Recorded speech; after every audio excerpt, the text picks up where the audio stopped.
राधे राधे, हरे कृष्ण। आप सभी का दिन शुभ हो। आज दिनांक है 27 नवंबर, दिन है गुरुवार और आज है मार्गशीर्ष मास के शुक्ल पक्ष की सप्तमी तिथि, जो कि आज पूरा दिन रहने के बाद देर रात 12:29 पर समाप्त होगी। इसके बाद में अष्टमी तिथि प्रारंभ हो जाएगी और आज ब्रह्म मुहूर्त सुबह 5:17 से 6:05 तक रहेगा। सूर्योदय होगा सुबह 6:52 पर, सूर्यास्त होगा शाम 5:36 पर और राहु काल दोपहर 1:30 बजे से 3 बजे तक रहेगा। और आज रात में 12:29 से भद्रा काल भी लग रहा है, जो कि अगले दिन दोपहर तक रहेगा और भद्रा का वास मृत्युलोक में रहने के कारण अगले दिन दोपहर तक सभी शुभ कामों पर रोक रहेगी। यानी कि भद्रा के दौरान शुभ काम नहीं करने चाहिए और अगर भद्रा के दौरान शुभ मांगलिक कार्य किए जाते हैं तो उनमें बाधाएं आ सकती हैं। आइए सुनते हैं आज की कथाएं। इस कहानी को सीता माता कहती थी और प्रभु श्री राम सुना करते थे। एक दिन श्री राम भगवान को किसी काम के लिए बाहर जाना पड़ा तो सीता माता कहने लगी कि भगवान, मेरा तो 12 वर्ष का नित्यनेम है, अब आप बाहर जाएंगे तो मैं अपनी कहानी किसे सुनाऊंगी। तब श्री राम ने कहा कि सीते, आप कुएं की पाल पर जाकर बैठ जाना और वहां पर जो भी औरतें पानी भरने आएंगी उन्हें अपनी कहानी सुना दिया करना। सीता माता कुएं की पाल पर जाकर बैठ गई। तभी एक स्त्री आई। उसने रेशम की जरी की साड़ी पहन रखी थी और सोने का घड़ा ले रखा था। सीता माता उसे देखकर कहने लगी, बहन, मेरा 12 वर्ष का नित्यनेम सुन लो।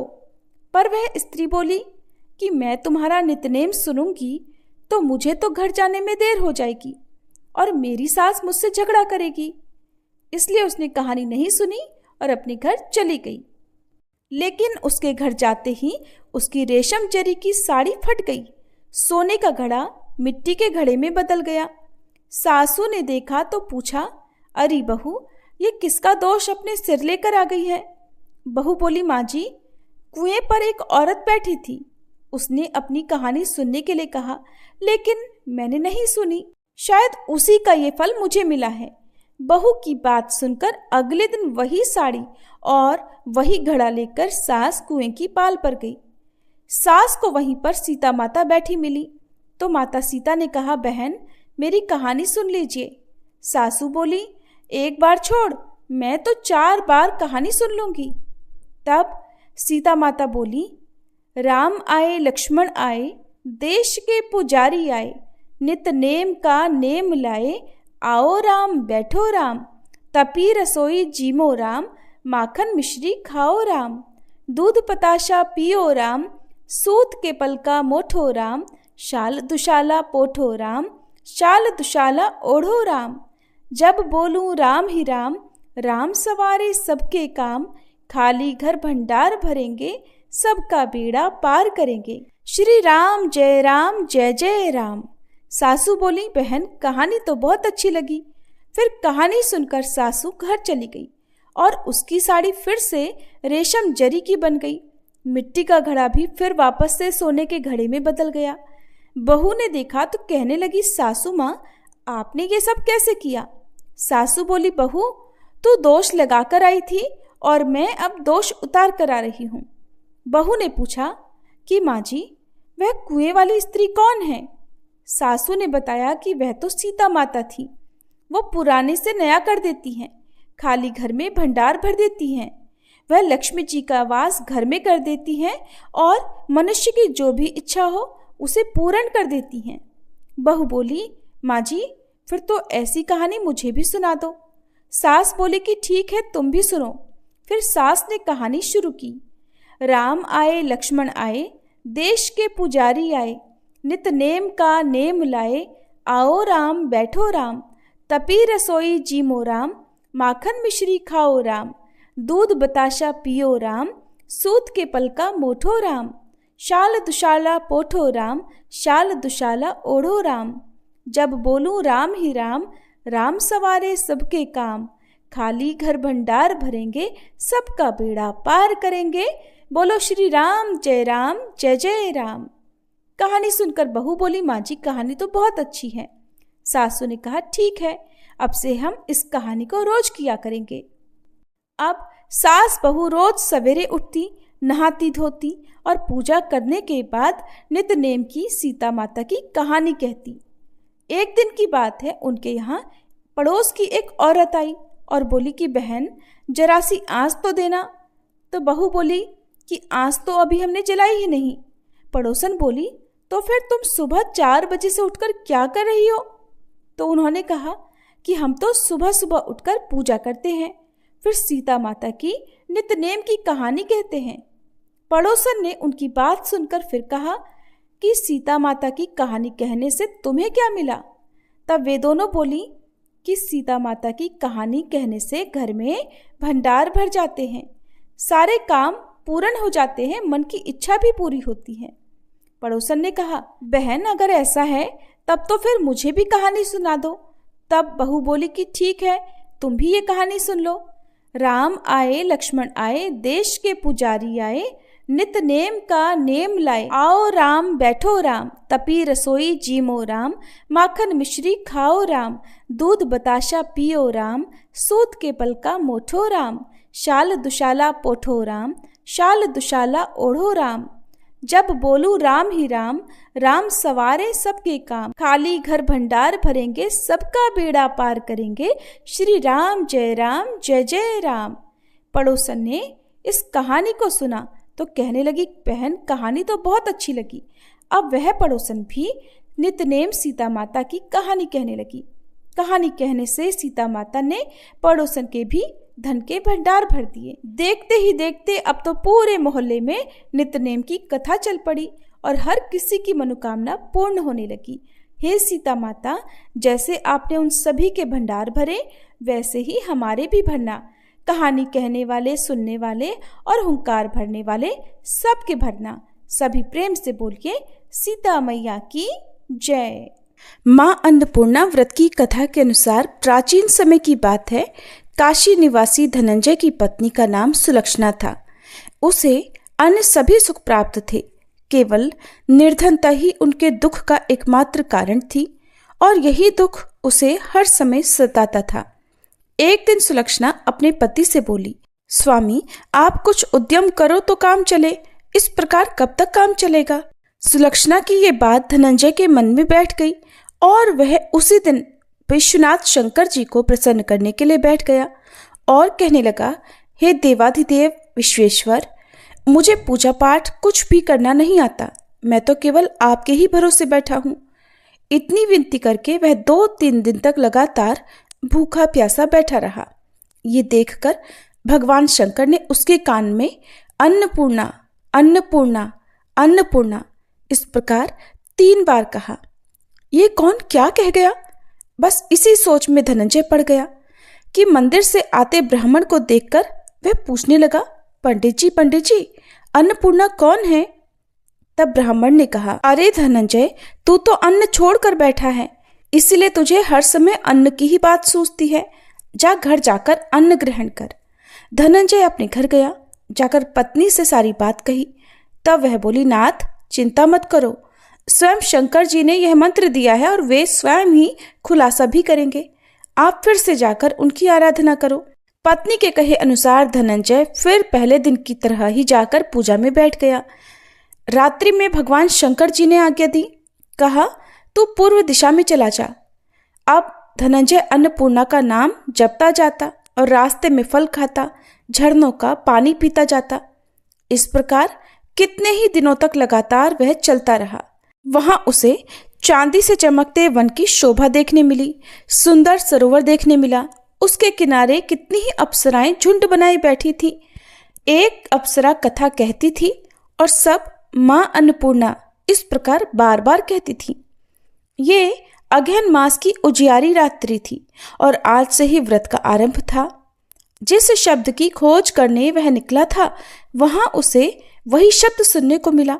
धनंजय ने तब उनके पास जाकर धीरे से पूछा, हे देवियों, आप ये सब क्या कर रही हो?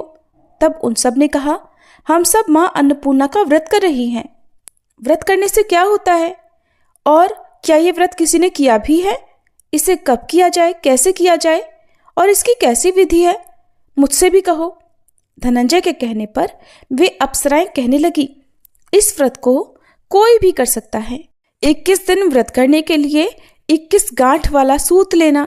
21 दिन यदि ना कर पाए तो 1 दिन का ही उपवास करें, और ये भी ना करें तो केवल कथा सुनकर ही प्रसाद ले लें। निराहार रहकर कथा कहें।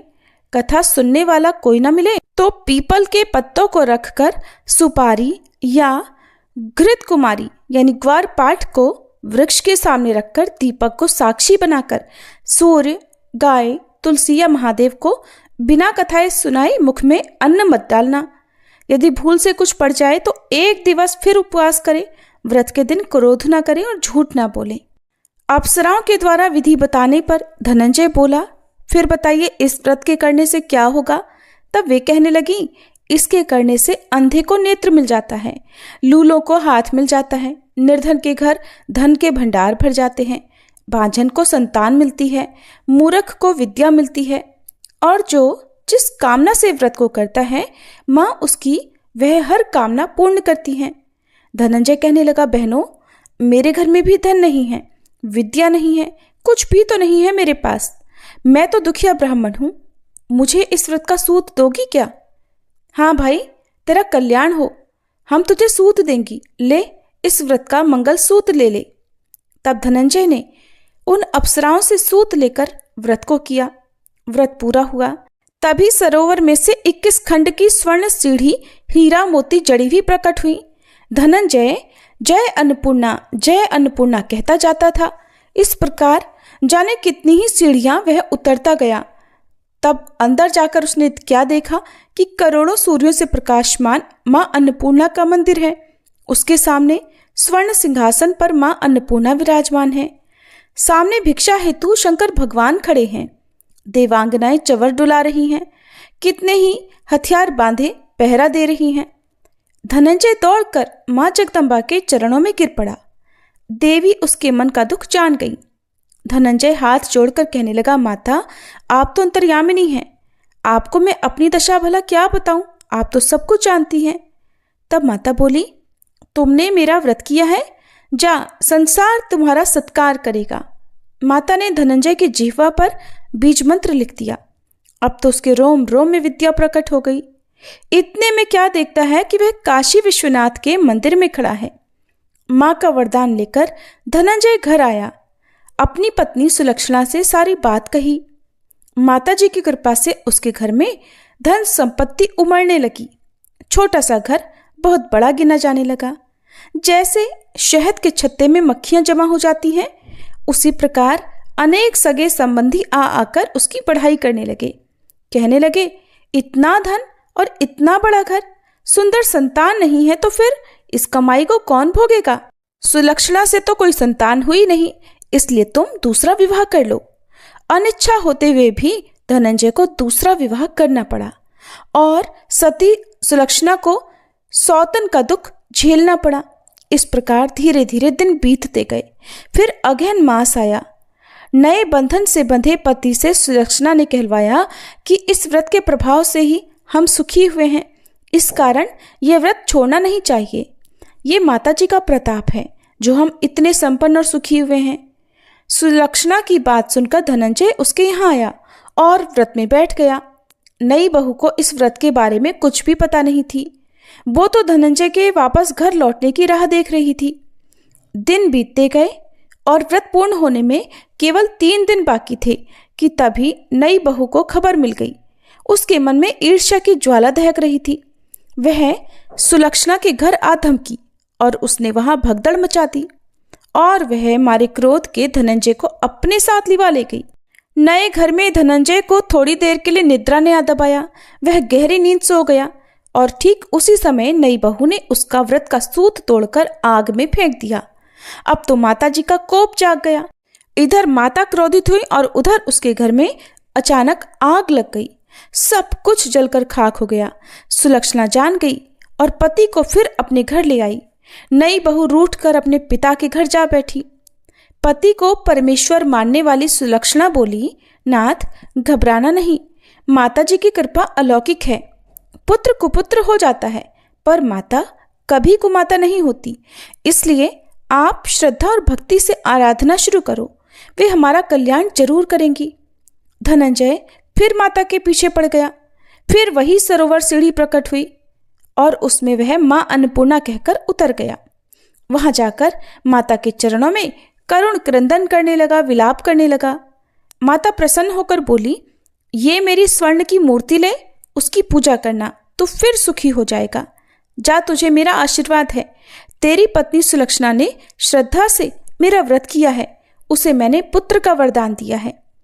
धनंजय ने आंखें खोली तो खुद को काशी विश्वनाथ के मंदिर में खड़ा पाया। वहां से फिर उसी प्रकार वह घर को आया। इधर सुलक्षणा गर्भवती हुई और 9 महीने पूरे होते ही उसके यहाँ पुत्र का जन्म हुआ। गांव में आश्चर्य की लहर दौड़ पड़ी। अब तो गांव में जिसकी कोई भी कामना होती वही मनौती मांगने लगता और इस तरह सभी लोगों की मनोकामनाएं पूर्ण होने लगी। इस तरह उसी गांव के निसंतान सेठ के पुत्र होने पर उसने माता अन्नपूर्णा का मंदिर बनवा दिया। उसमें माता जी धूमधाम से पधारी, यज्ञ हुआ और धनंजय को मंदिर के आचार्य का पद दे दिया गया। जीविका के लिए मंदिर की दक्षिणा और रहने के लिए बड़ा सुंदर सा भवन भी दिया गया। धनंजय पत्नी और पुत्र सहित वहां सुख से रहने लगा। माता जी के चढ़ावे में भरपूर आमदनी होने लगी। उधर नई बहू के पिता के घर डाका पड़ गया, सब कुछ लुट गया और वे भीख मांगकर अपना पेट भरने लगे। सुलक्षणा ने जब यह सुना तो उन्हें बुलावा भेजा और उनके आने पर उन्हें अलग घर में रख लिया और उनके अन्न वस्त्र का प्रबंध भी कर दिया।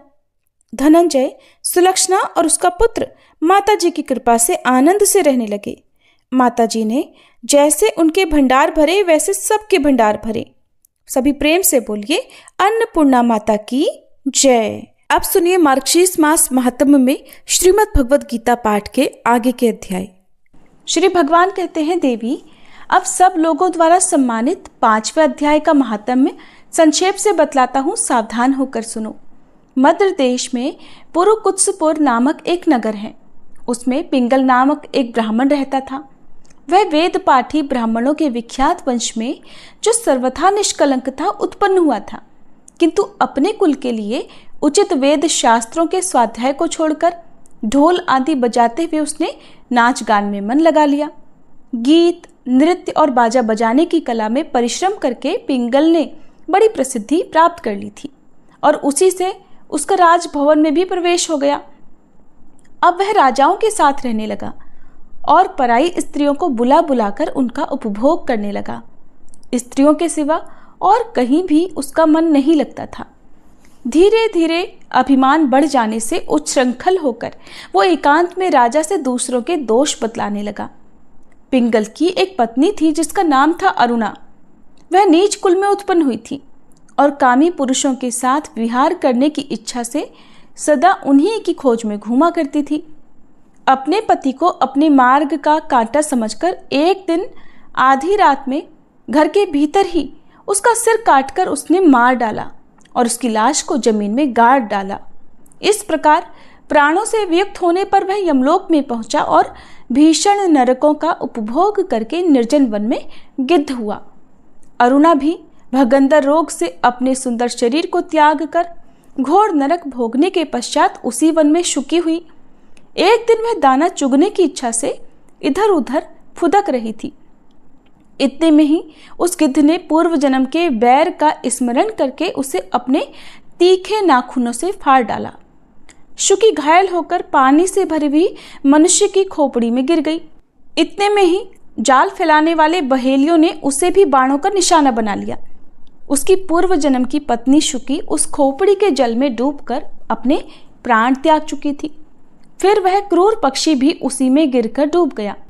तब यमराज के दूत उन दोनों को यमराज के लोक में लेकर गए। वहां अपने पूर्वकृत कर्मों को याद करके दोनों ही भयभीत हो रहे थे।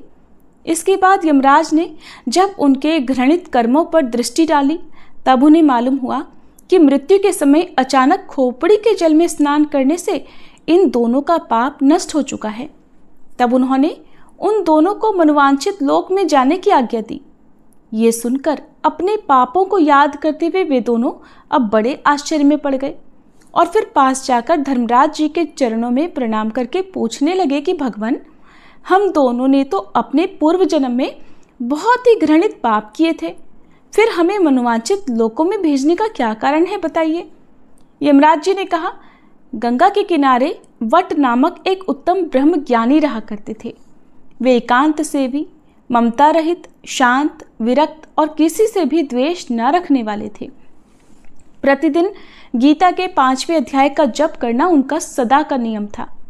5वें अध्याय को सुन लेने पर महापापी पुरुष भी सनातन ब्रह्म का ज्ञान प्राप्त कर लेता है। उसी पुण्य के प्रभाव से शुद्ध चित्त होकर उन्होंने अपने शरीर का परित्याग किया था। गीता के पाठ से जिनका शरीर निर्मल हो गया था, जो आत्मज्ञान प्राप्त कर चुके थे, उन्हीं महात्मा की खोपड़ी का जल पाकर तुम दोनों भी पवित्र हो गए हो। इसलिए अब तुम दोनों मनोवांछित लोकों को जाओ, क्योंकि गीता के 5वें अध्याय के महात्म्य से तुम दोनों शुद्ध हो गए हो। श्री भगवान कहते हैं, सबके प्रति समान भाव रखने वाले धर्मराज के द्वारा इस प्रकार समझाए जाने पर वे दोनों बहुत प्रसन्न हुए और विमान पर बैठकर वैकुंठ धाम को चले गए। अब सुनिए भगवत गीता के 6ठे अध्याय का महात्म्य। श्री भगवान कहते हैं, सुमुखी, अब मैं 6ठे अध्याय का महात्म्य बतलाता हूँ, जिसे सुनने वाले मनुष्यों के लिए मुक्ति करतलगत हो जाती है। गोदावरी नदी के तट पर प्रतिष्ठानपुर अर्थात पैठण नामक एक विशाल नगर है, जहाँ मैं पिपलेश के नाम से विख्यात होकर रहता हूँ। उस नगर में जानश्रुति नामक एक राजा रहा करते थे, जो भूमंडल की प्रजा को अत्यंत प्रिय थे। उनका प्रताप मार्तंड मंडल के प्रचंड तेज के समान जान पड़ता था। प्रतिदिन होने वाले उनके यज्ञ के धुएं से नंदन वन के कल्प वृक्ष इस प्रकार काले पड़ गए, मानो राजा की असाधारण दानशीलता देखकर वे लज्जित हो गए हों। उनके यज्ञ में प्राप्त पुरुडाश के रसास्वादन में सदा आसक्त होने के कारण देवता लोग कभी प्रतिष्ठानपुर को छोड़कर बाहर नहीं जाते थे। उनके दान के समय छोड़े हुए जल की धारा, प्रताप रूपी तेज और यज्ञ के धूमों से पुष्ट होकर मेघ ठीक समय पर वर्षा किया करते थे। उस राजा के शासनकाल में इतियों अर्थात खेती में होने वाले 6 प्रकार के उपद्रवों, उनके लिए भी कहीं थोड़ा सा भी स्थान नहीं था और अच्छी नीतियों का चारों ओर प्रसार हुआ करता था। वे बावली, कुएं और पोखरे खुदवाने के बहाने मानो प्रतिदिन पृथ्वी के भीतर की निधियों का अवलोकन करते थे। एक समय राजा के दान, तप, यज्ञ और प्रजापालन से संतुष्ट होकर स्वर्ग के देवता उन्हें वर देने के लिए आए। वे कमल नाल के समान उज्जवल हंसों का रूप धारण कर अपने पंख हिलाते हुए आकाश मार्ग से चलने लगे। बड़ी उतावली के साथ उड़ते हुए वे सभी हंस आपस में बातचीत भी करते जाते थे। उनमें से भद्राश्व आदि 2-3 हंस वेग से उड़कर आगे निकल गए। तब पीछे वाले हंसों ने आगे जाने वालों को संबोधित करके कहा, अरे भाई भद्राश्व, तुम लोग तेजी से चलकर आगे क्यों हो गए? ये मार्ग बड़ा दुर्गम है, इसमें हम सबको साथ मिलकर चलना चाहिए। क्या तुम्हें दिखाई नहीं देता? ये सामने ही पुण्य मूर्ति महाराज जानश्रुति का तेजपुंज अत्यंत स्पष्ट रूप से प्रकाशमान हो रहा है और उस तेज से भस्म होने की आशंका है, इसलिए सावधान होकर चलना चाहिए।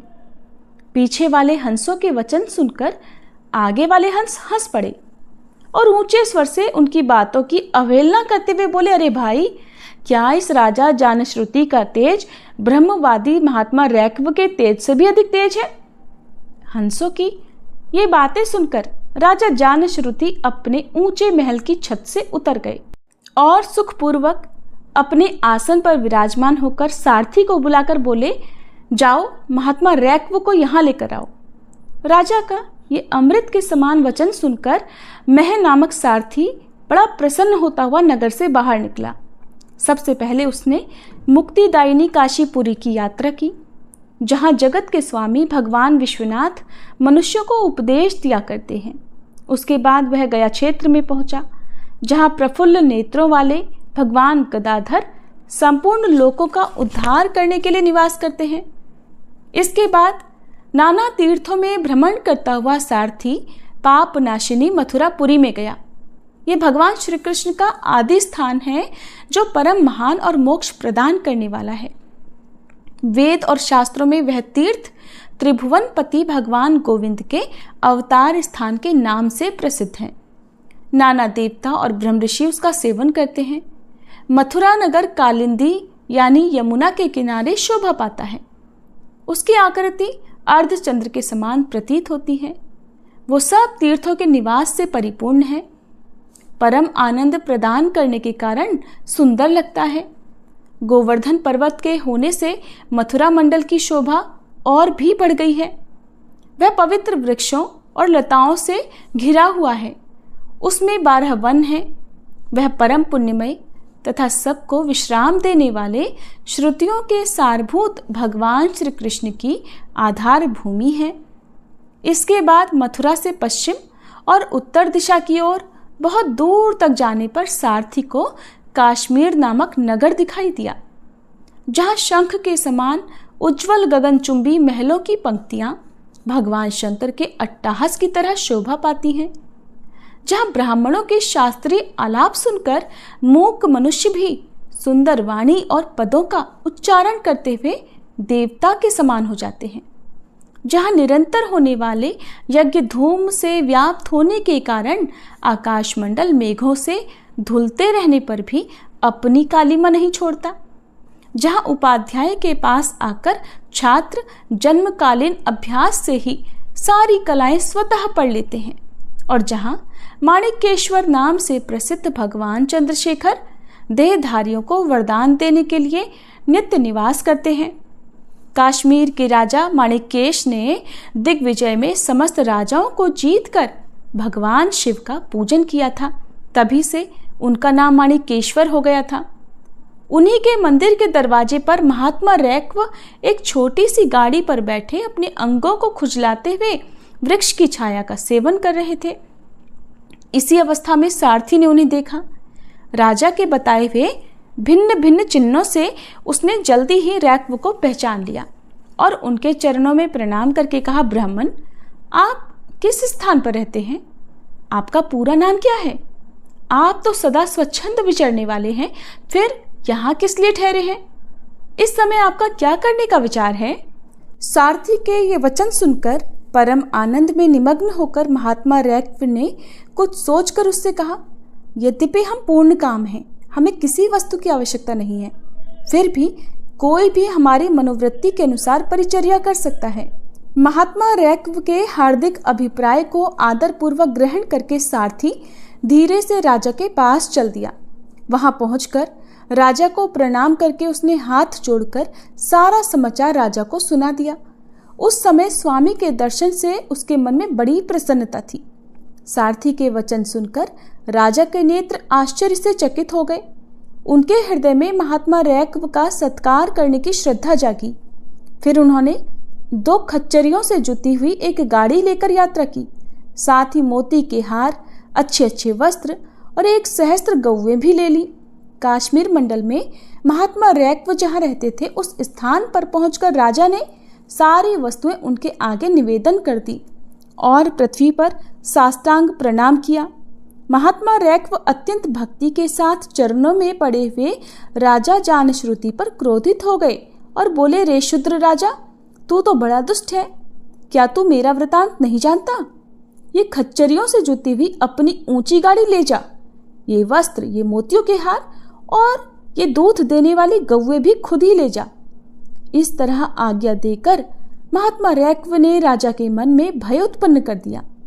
तब राजा ने शाप के भय से महात्मा रैक्व के दोनों चरण पकड़ लिए और भक्ति पूर्वक कहा, ब्राह्मण, मुझ पर प्रसन्न होइए। भगवान, आप में यह अद्भुत महात्म्य कैसे आया? प्रसन्न होकर मुझे ठीक ठीक बताइए। तब महात्मा रैक्व ने कहा, राजन, मैं प्रतिदिन गीता के 6ठे अध्याय का जप करता हूँ। इसी से मेरी तेजोराशि देवताओं के लिए भी दुस्सह है। इसके बाद परम बुद्धिमान राजा जानश्रुति ने यत्नपूर्वक महात्मा रैक्व से गीता के 6ठे अध्याय का अभ्यास किया। इससे उन्हें मोक्ष की प्राप्ति हुई। इधर रैक्व भी भगवान माणिकेश्वर के समीप मोक्षदायक गीता के 6ठे अध्याय का जप करते हुए सुख से रहने लगे। हंस का रूप धारण करके वरदान देने के लिए आए हुए देवता भी विस्मित होकर स्वेच्छानुसार वहां से चले गए। जो मनुष्य सदा इस एक ही अध्याय का जप करता है वो भी भगवान विष्णु के ही स्वरूप को प्राप्त होता है, इसमें बिल्कुल भी संदेह नहीं। भगवान शिव देवी पार्वती से कहते हैं, पार्वती अब मैं 7वें अध्याय का महात्म्य बतलाता हूँ, जिसे सुनकर कानों में अमृत राशि भर जाती है। पाटलिपुत्र नामक एक दुर्गम नगर है, जिसका गोपुर अर्थात द्वार बहुत ही ऊंचा है। उस नगर में शंकुकर्ण नामक एक ब्राह्मण रहा करता था। उसने वैश्य वृत्ति का सहारा लेकर बहुत सारा धन कमाया, किंतु न तो कभी पितरों का तर्पण किया, न देवताओं का पूजन ही, बल्कि वह धन इकट्ठा करने में तत्पर होकर राजाओं को ही भोज दिया करता था। एक समय की बात है, उस ब्राह्मण ने अपना चौथा विवाह करने के लिए पुत्रों और बंधुओं के साथ यात्रा की। मार्ग में आधी रात के समय जब वह सो रहा था, एक सांप ने कहीं से आकर उसकी बाह में काट लिया। उसके काटते ही ऐसी अवस्था हो गई कि मणि, मंत्र और औषधि आदि से भी उसकी शरीर की रक्षा असाध्य जान पड़ी। इसके बाद कुछ ही क्षणों में उसके प्राण पखेरु उड़ गए। फिर बहुत समय के बाद वह प्रेत सर्प योनि में उत्पन्न हुआ। उसका चित्त धन की वासना में बंधा हुआ था। उसने पूर्व वृतांत को स्मरण करके सोचा, मैंने जो घर के बाहर करोड़ों की संख्या में अपना धन गाड़ रखा है, उससे इन पुत्रों को वंचित करके खुद ही उसकी रक्षा करूंगा। एक दिन सांप की योनि से पीड़ित होकर पिता ने स्वप्न में अपने पुत्रों के सामने आकर अपने मन की बात बताई। तब उसके निरंकुश पुत्रों ने सवेरे उठकर बड़े आश्चर्य के साथ एक दूसरे से रात में देखे गए स्वप्न की बात कही। उनमें से मझला पुत्र कुदाल हाथ में लेकर घर से निकला और जहां उसके पिता सर्प योनि धारण करके रहते थे उस जगह पर गया। यद्यपि उसे धन के स्थान का ठीक ठीक पता नहीं था, तो भी उसने चिन्हों से उसका ठीक निश्चय कर लिया और लोभ बुद्धि से वहां पहुंचकर बांबी को खोदना आरंभ किया। तब उस बांबी से बड़ा भयानक सांप प्रकट हुआ और बोला, ओ मूर्ख, तू कौन है? किस लिए आया है? क्यों बिल खोद रहा है? या फिर तुझे किसने भेजा है? ये सारी बात मुझे बता। पुत्र बोला, मैं आपका पुत्र हूँ, मेरा नाम शिव है। मैं रात में देखे हुए स्वप्न से विस्मित होकर यहाँ का सोना लेने के कौतूहल से आया हूँ। पुत्र की यह लोक निंदित बात सुनकर वह सांप हंसता हुआ ऊंचे स्वर से इस प्रकार बोला, अगर तू मेरा पुत्र है तो मुझे जल्दी ही इस बंधन से मुक्त कर। मैं पूर्व जन्म के गाढ़े हुए धन के लिए ही सर्प योनि में उत्पन्न हुआ हूँ। पुत्र ने पूछा, पिताजी आपकी मुक्ति कैसे होगी? इसका उपाय मुझे बताइए, क्योंकि मैं इस रात में सब लोगों को छोड़कर आपके पास आया हूँ। पिता ने कहा, बेटा, गीता के अमृतमय 7वें अध्याय को छोड़कर मुझे मुक्त करने में कोई तीर्थ, दान, तप और यज्ञ भी सर्वथा समर्थ नहीं है। केवल गीता का 7वां अध्याय ही प्राणियों के जरा, मृत्यु आदि दुख को दूर करने वाला है। पुत्र, मेरे श्राद्ध के दिन 7वें अध्याय का पाठ करने वाले ब्राह्मण को श्रद्धा पूर्वक भोजन कराओ, इससे निस्संदेह मेरी मुक्ति हो जाएगी। वत्स, अपनी शक्ति के अनुसार पूर्ण श्रद्धा के साथ वेद विद्या में प्रवीण अन्य ब्राह्मणों को भी भोजन कराना। सर्प योनि में पड़े हुए अपने पिता के ये वचन सुनकर सभी पुत्रों ने उसकी आज्ञा के अनुसार और उससे भी अधिक किया।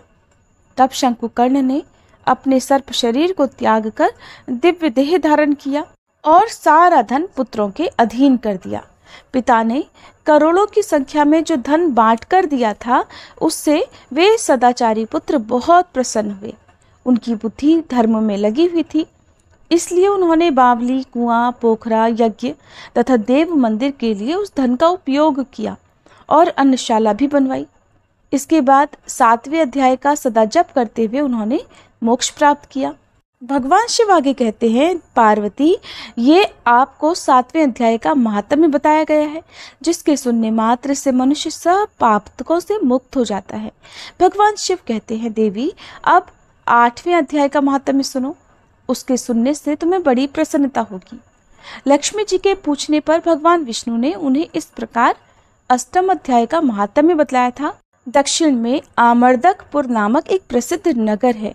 वहाँ भाव शर्मा नामक एक ब्राह्मण रहता था, जिसने एक वेश्या को अपनी पत्नी बनाकर रखा था।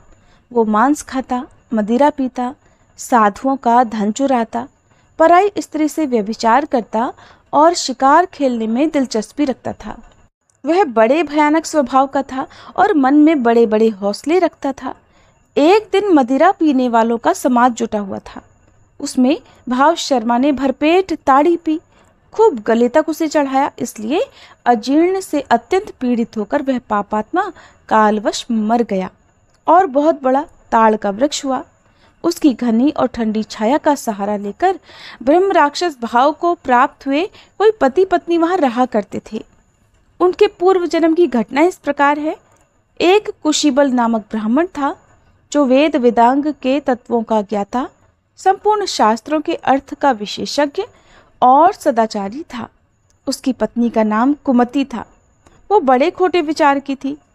वह ब्राह्मण विद्वान होने पर भी अत्यंत लोभवश अपनी पत्नी के साथ प्रतिदिन भैंस, कालपुरुष और घोड़े आदि बड़े दानों को ग्रहण किया करता था, किंतु दूसरे ब्राह्मणों को दान में मिली हुई कौड़ी भी नहीं देता था।